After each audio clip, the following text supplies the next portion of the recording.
नरक का दर्शन करते हुए जनक जी चलने लगे। चलते हुए जनक जी को देख करके नारकी जो जीव थे, नरक के जो प्राणी थे, वो कहने लगे,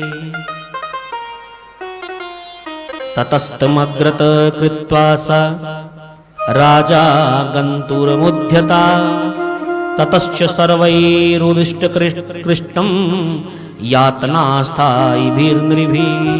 हे राजन, आप ऐसे मत जाइए, आप खड़े हैं तो हमें कष्ट से निवृत्ति हो रही है। जनक जी ने यमदूतों से कहा कि भाई मैं नहीं जाऊंगा, मैं राजा हूं, मेरा धर्म है, यदि किसी को मुझसे सुख मिल रहा है तो उसको सुख देना है। यमदूतों ने कहा महाराज चक्कर में क्यों पड़ते हो, ये सब अपने कर्म के बंधन में अपने कर्म अनुसार भोग रहे हैं, आप चलो, आपका कर्म पूरा हुआ, आप स्वर्ग में चलो, स्वर्ग में आपकी बाट देखी जा रही है, आपके स्वागत के लिए धर्मराज खड़े हैं, आपके स्वागत के लिए देवराज इंद्र खड़े हैं, चलिए। जनक जी ने कहा नहीं, राजा का धर्म ये नहीं है, राजा का धर्म ये है कि सब सुखी रहे। धर्मराज प्रकट हुए। धर्मः उवाचः नमामि त्वहं स्वर्गं त्वया संयुगपासिता विमानमेतदारुध्ये मां विलंबस्व गम्यताम्। हे राजन, आपके लिए विमान तैयार खड़ा है, स्वर्ग आपकी प्रतीक्षा में है, ज्यादा समय मत लगाइए, विमान में बैठिए और स्वर्ग की ओर चलिए। जनक जी ने कहा नहीं महाराज, जब तक इन प्राणियों का उद्धार नहीं हो जाता मैं नहीं जाऊंगा। देवराज इंद्र प्रकट हुए। इंद्र ने कहा महाराज हम आपसे बड़े प्रसन्न हैं,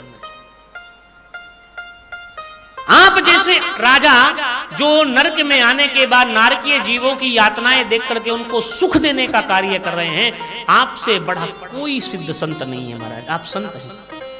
देवराज इंद्र ने कहा आप संत के समान हैं, संत हृदय नवनीत समाना।